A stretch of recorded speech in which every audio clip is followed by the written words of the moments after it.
তোমরা যারা প্রচণ্ড গ্যাস এবং অ্যাসিডিটিতে ভোগো, বুক জ্বালা থেকে, তো গ্যাস এবং অ্যাসিডিটি থেকে মুক্তি পেতে তোমরা আজকের এই পবন মুক্তাসনটি করলে পারে খুব উপকার পাবে। তোমরা রোজ সকালে এই ব্যায়ামটি করো।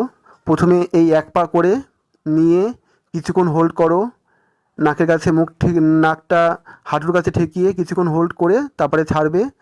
আবার একইভাবে দ্বিতীয় পা এই নাকের কাছে নিয়ে কিছুক্ষণ হোল্ড করবে, করে ছাড়বে। এইভাবে এক পা করে দু পা করে নিয়ে তারপরে দু পা একসঙ্গে এইভাবে কিছুক্ষণ হোল্ড করবে, প্রায় 10 সেকেন্ড হোল্ড করে তারপরে ছাড়বে। এইভাবে তোমরা মোটামুটি এই ব্যায়ামটি 10 থেকে 12 বার করে রোজ সকালে করবে, দেখবে গ্যাস অ্যাসিডিটি থেকে মুক্তি পেয়ে যাবে। পারলে সকালে এবং রাত্রে তোমরা দুবার করে করবে, বেশি উপকার পাবে। তো ভালো থেকো, সুস্থ থেকো, বাই।